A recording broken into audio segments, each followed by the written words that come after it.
What happens when two comedians, both known for their charm and quick wit, sit down for what should have been a lighthearted chat, only for it to spiral into one of the most uncomfortable moments in late-night television history? Tonight, we're breaking down the tense exchange between Tim Allen and Jimmy Fallon. A conversation that started with smiles and laughter, but turned into a pointed debate about comedy, truth, and what it means to be funny in 2025. Before we dive in, make sure to hit subscribe and drop a comment below. Because this one had everyone talking. The studio was packed. The energy was high. Fallon was in his usual upbeat mood as he introduced his guest, the legendary Tim Allen. Tim walked out to roaring applause, waving and grinning in that familiar everyman way that made him one of the biggest names in comedy. He shook Jimmy's hand, took his seat, and for the first few minutes, it felt like any other cheerful late-night segment. They traded small talk, cracked a few jokes, and Jimmy teased Tim about his latest project. The audience laughed right on cue. Then Fallon leaned forward with that curious grin, the one that usually sets up a smooth, funny exchange, and asked, "So, Tim, you've been in this business for decades. You've seen it change so much. How do you think comedy has evolved?" A harmless enough question. Or so it seemed. Tim paused. His smile faded just slightly. Then he said slowly, "You know, Jimmy, that's an interesting question coming from you. What do you mean by evolved? Do you mean better? Or just different? Because there's a big difference." The audience hesitated, unsure if it was supposed to laugh or stay quiet. Nervous chuckles rippled through the crowd. Jimmy tried to keep it light, tapping his desk with that practiced smile. "Well, I mean, comedy changes with the times, right? What's funny now might not have worked 20 years ago. It's all about connecting with people where they are." But Tim wasn't letting it slide. He leaned back, arms crossed, connecting with people where they are, or telling them what they should find funny. Because I gotta say, a lot of comedy today isn't about laughter anymore. It's about approval. There's a big difference between being funny and being approved of, Jimmy. The energy in the room shifted instantly. The laughter died. Even Jimmy's face flickered, his grin faltering for a split second before he recovered. "I don't think that's fair, Tim," he said, his tone tightening. "Comedians have always reflected the times they live in. You did it too. It's not about approval. It's about staying relevant." Tim's eyes narrowed slightly. Relevant to who? The people watching at home, or the people writing think pieces the next day? Because I've been in this game long enough to know those aren't always the same crowd. I built my career on making regular people laugh, not keeping critics happy. And I think you know exactly what I'm talking about. You just don't want to say it. Jimmy laughed, but the sound was strained. "Come on, Tim. What are you saying? That I don't care about making people laugh? That's literally my job. I'm here every night trying to entertain, to give people a break from all the chaos. I think I'm doing okay at it." Tim didn't flinch. "I'm not saying you don't care, Jimmy. I'm saying you're careful. Every bit, every joke, every guest segment. It's filtered. You make sure nothing offends the wrong people. That's not comedy. That's choreography. Safe comedy isn't comedy. It's performance." The audience was dead silent now. A few people shifted uncomfortably. Others leaned forward, riveted. Jimmy's smile was gone. His voice sharpened. "That's a bold thing to say coming from someone who built an empire on network TV. You think you didn't have rules? You think you just said whatever you wanted? Come on." Tim nodded slightly. "Sure, there were rules, language, content. But I never pretended to be something I wasn't. I didn't act like I spoke for everyone or pushed an agenda. I told jokes about being a dad, about screwing up, about real life. You want to know the difference between what I did and what you do?" He leaned in. "When I told a joke, people laughed because they related to it, not because they were afraid not to." Jimmy froze. The audience gasped softly. "Afraid not to?" he repeated, incredulous. "Are you saying my audience is fake? That they just laugh because they're supposed to? That's insulting, Tim. Not just to me, but to them. They're here because they want to be. Tim shook his head slowly. I'm not saying your audience is fake. I'm saying the environment you've built makes it hard to tell the difference. You get applause for things that aren't even jokes anymore. Just statements everyone's scared to disagree with. The tension was electric. Neither man smiled now. The crowd sat in absolute silence, caught between disbelief and fascination, watching two comedians, once allies in laughter, expose just how divided the world of comedy had become. You get laughs on cue because your producers hold up signs, Tim said, his voice calm but cutting. That's not organic, Jimmy. That's manufactured. Maybe that works for you, but don't sit here and act like it's the same thing as real comedy. The words landed hard. Jimmy straightened in his chair, color rising in his face. You know what, Tim? He said, his tone sharpening. Maybe the reason you think comedy's changed so much is because you haven't. Maybe the problem isn't everyone else. It's you. A ripple of shock went through the audience. Tim's eyes narrowed. Maybe you're right, he said evenly. Maybe I haven't changed. And maybe that's exactly why people still want to hear what I have to say. Because I'm not trying to be everything to everyone. I'm just trying to be honest. Can you say the same thing? The air hung heavy. Jimmy sat back down, visibly tense. I think we need to take a break, he muttered. The camera cut away as the audience whispered among themselves. When they came back, the room felt colder. Jimmy was sitting stiffly at his desk, hands clasped, trying to regain his composure. Tim, on the other hand, looked completely at ease, one leg crossed, an almost amused calm in his eyes. Jimmy cleared his throat. All right, we're back, he said, forcing a smile. Tim, before the break, you made some pretty strong statements about how I do my job.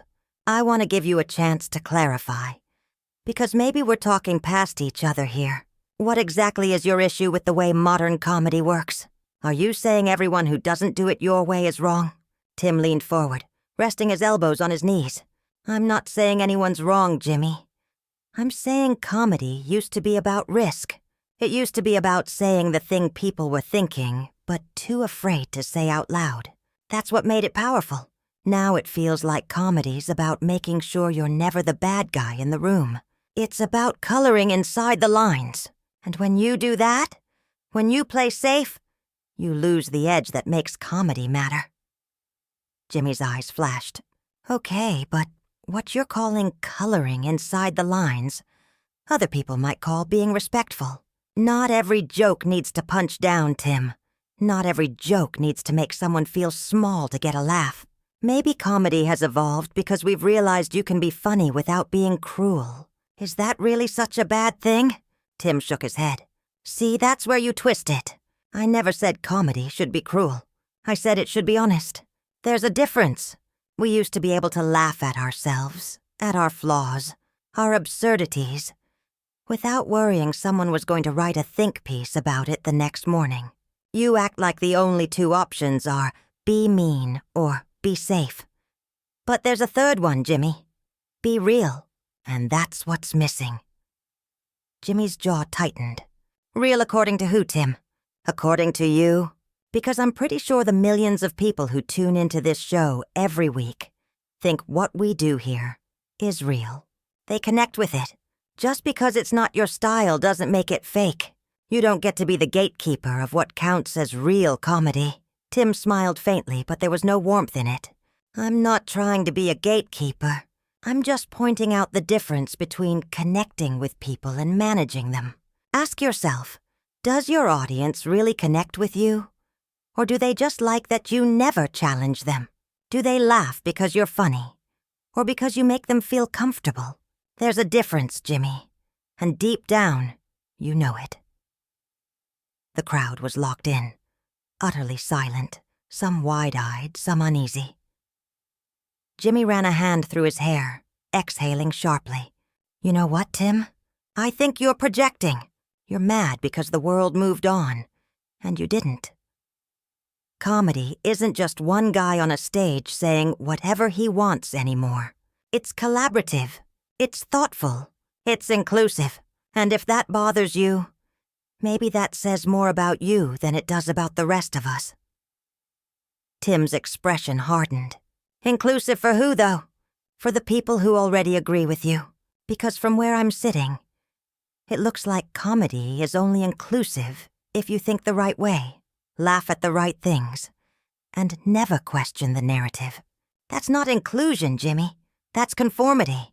And conformity has never been funny. It's never been brave. It's just safe. Jimmy's hand came down on the desk. Not a slam, but enough to draw a collective breath from the room. You keep using that word safe like it's some kind of insult, he said, his voice tight. Maybe some of us think being safe just means being responsible. Maybe some of us think, Jimmy said, voice rising, that we have a platform, and we should use it for more than just cheap laughs. Did that ever occur to you, Tim? That maybe comedy can be funny and meaningful at the same time? Tim's answer came measured, deliberate. Of course it can. But meaningful to who, Jimmy? The people watching or the people reviewing? Because I've seen your show. I've watched the bits. And half the time, it doesn't feel like you're trying to make people laugh. It feels like you're trying to make them feel something specific. You're not entertaining them. You're curating their emotions. That's not comedy. That's manipulation. A flicker of shock rippled through the audience. Jimmy's face flushed red, the tension finally breaking through his composure. Manipulation? He snapped. Are you kidding me right now? I invite you on my show. I give you a platform to promote whatever you're selling. And you sit here accusing me of manipulating my audience. He laughed bitterly. That's rich, Tim. That's really rich coming from someone who built a career playing a caricature of an American dad to sell ads. Tim's eyes went cold. His voice dropped an octave. At least I was honest about what I was doing. I never pretended to be some voice of the people while reading off a teleprompter written by a committee that focus groups every punchline. You want to talk about caricatures? Your whole show is one. A caricature of what late night used to be. It's hollow. It's noise. And the only reason people keep watching is because they don't know what else to do at 11:30 at night. The gasp that swept through the audience was unmistakable, sharp, collective, almost physical. Some people shifted in their seats. Others stared wide-eyed. Jimmy stood abruptly, both hands gripping the edge of his desk. You need to leave, he said tightly. I'm serious. You can't come on my show, insult me, insult my audience, and expect to sit here like nothing happened. This interview is over. Tim didn't move. He looked up calmly, almost pitying. I'll leave when I'm done saying what I came here to say. You asked me about comedy, and I'm telling you the truth. If you can't handle that, maybe you're proving my point. Maybe you've been in this bubble so long that you've forgotten what it's like to have a real conversation with someone who doesn't agree with you. Security, Jimmy said, pointing toward the wings. His voice was shaking now. I'm not doing this anymore. This is my show, my rules, and I'm telling you to leave. Tim rose slowly, his movements deliberate. His gaze lingered on Jimmy. Not angry, not triumphant, just disappointed. This is exactly what I'm talking about, he said softly. The second someone says something you don't like, you shut it down. You don't engage. You don't defend your position. You just remove the problem. That's not strength, Jimmy. That's fear. And your audience deserves better. The room felt electric. Half outrage, half awe. Jimmy's face was crimson now, his jaw set tight. Get out, he said, the words trembling somewhere between anger and humiliation. Get out now. Tim started toward the exit. The cameras followed, instinctively locked onto him. The audience didn't know what to do. Some clapped, some booed. Most just sat frozen as a confused wave of noise filled the studio. Halfway to the stage door, Tim stopped. The room went still again. He turned back. The cameras caught the moment in perfect silence.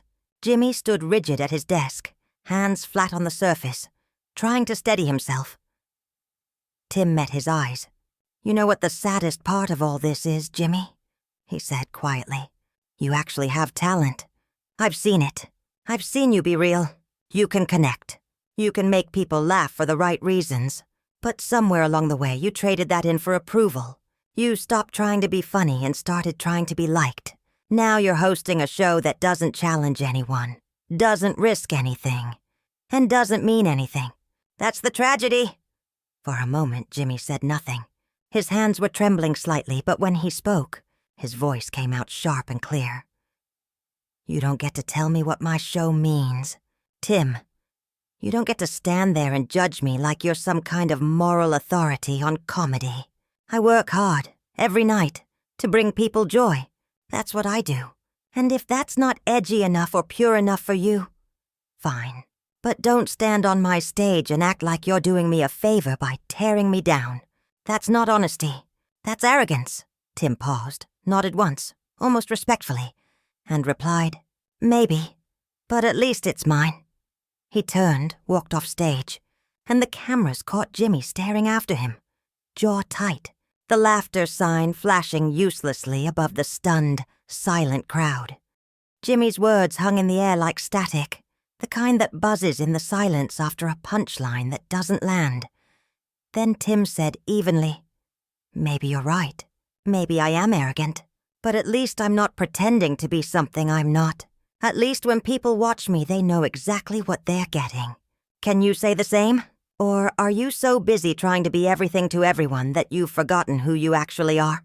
Jimmy stepped out from behind his desk, closing the distance between them. His voice was calm, but there was steel under it. "I know exactly who I am. I'm someone who chose kindness over cruelty. Someone who decided to build people up instead of tearing them down. And if that makes me soft in your eyes, then so be it. I'll take being soft over being bitter any day of the week. You want to talk about what comedy should be? Fine, but don't confuse being a contrarian with being brave. They're not the same thing."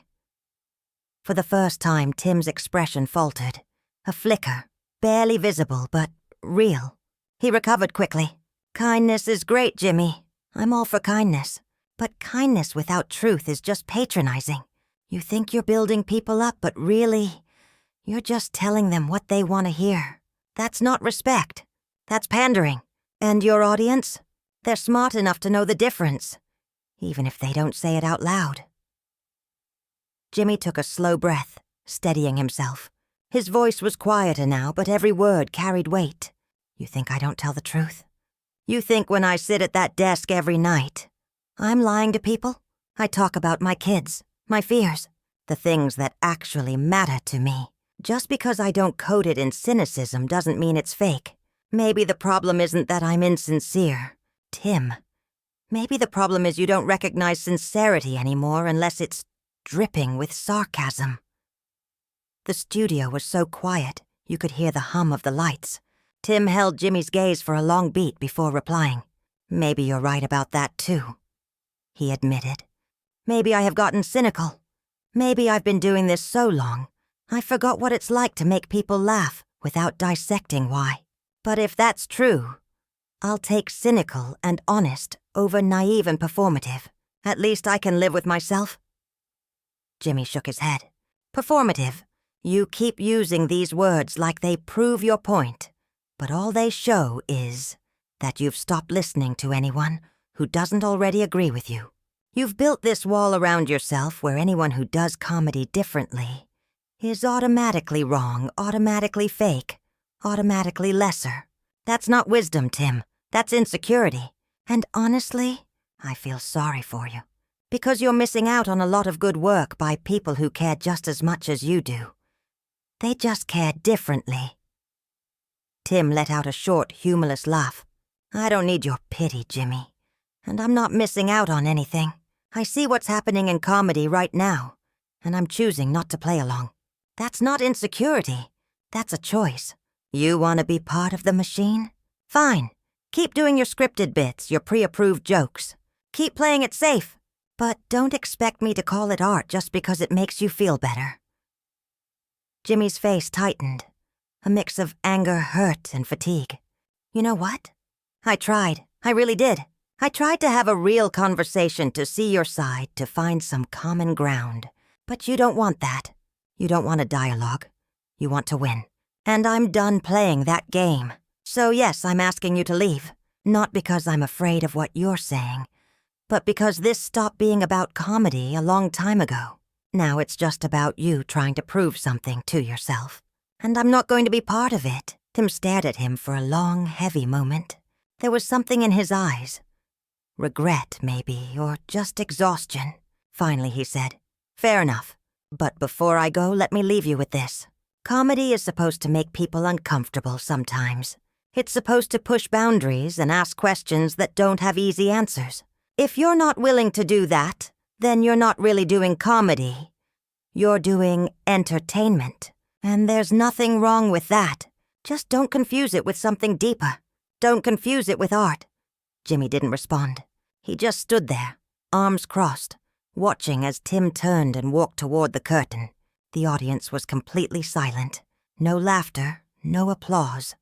Just the sound of Tim's footsteps fading. He paused at the curtain for a single second, then disappeared behind it without looking back.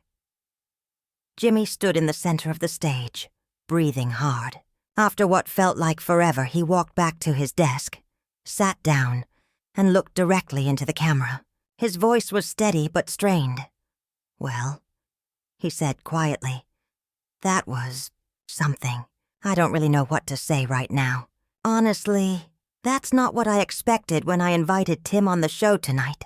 I thought we'd have a fun conversation, share a few laughs, talk about the old days. But instead we ended up somewhere I didn't see coming. And I'm not going to pretend that didn't just happen. You all saw it. You heard it. And I know everyone's going to have their own opinions about who was right and who was wrong.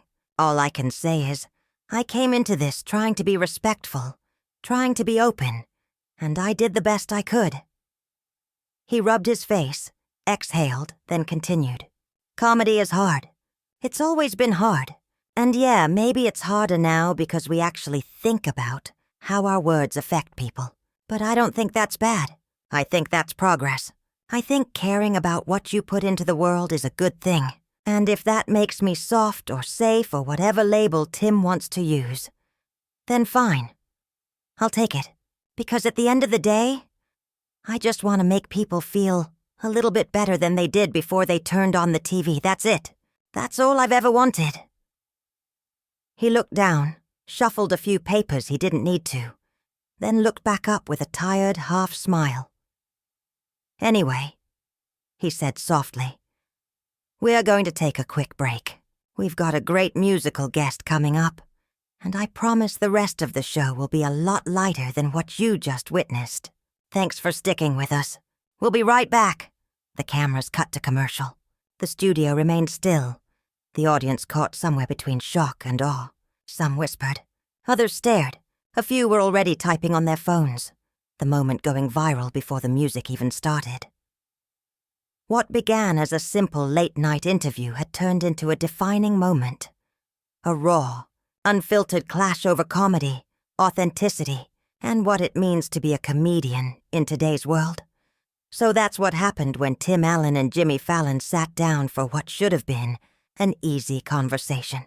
It became something much bigger, something no one would forget anytime soon. If you made it this far, hit that subscribe button and drop a comment below. Was Tim out of line? Or was he just saying what needed to be said?